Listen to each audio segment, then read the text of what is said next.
Fordyce Museum and you look at what they call the sits bath, where you would sit in the little bath, look almost like urinals, there's blue streaks in it. That's where mercury was used on venereal diseases. And the doctors would hire just minimum wage basically because they knew the mercury would cause them to poison the person using it. That's why hatters back in the day used to use mercury to make leather headbands softer. And that's why the Mad Hatter from Alice in Wonderland is mad. All the hatters would go crazy from mercury. Mercury poisoning.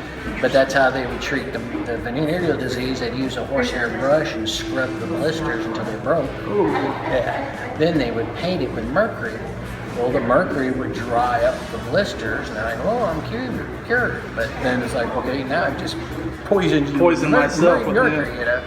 But under Central Avenue, you can walk 2.5 miles all the way from up here in front of what's now the Math and Science School all the way down to Transportation Depot.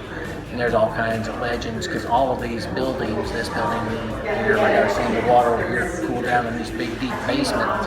Hot Springs Creek flows underneath Central Avenue there. Really? And so what they would do is there's always forever these rumors about how the gangsters would, you know, carry their barrels of illegal liquor down there and stuff like that. This town was wide open for them. They didn't have to do that, you know.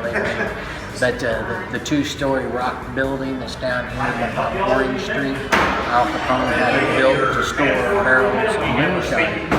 And what he would do, there was 4 train stations down here at the Transportation Depot, and while the cars were parked there, he would fill them full, tanker cars, he would fill them full of moonshine, and he'd put Mountain Valley water on them, and then have them shipped north to Chicago. And then, you know, with 8 baseball fields here, Whittington Field is no longer there, but you can go up there. The city has put a home plate there.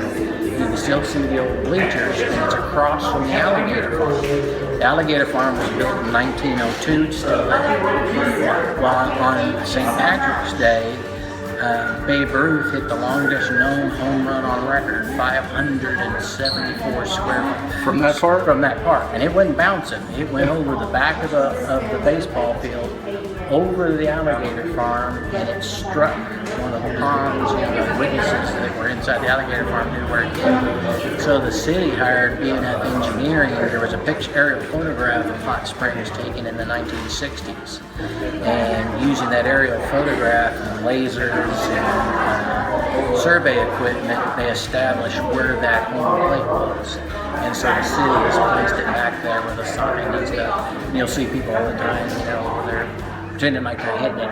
And when you stand at that plate and you look how far that Alligator Farm over there is, it's like you realize beer and cigars are steroids in them days. That was a hidden plate. But he also liked to play golf, and he used to demonstrate how the same using the wrist was the same as when he golfed. And so he would go to the country club and like driving in golf balls and stuff. And they said it was unreal how far he could hit a golf ball, almost right on the green just about every time.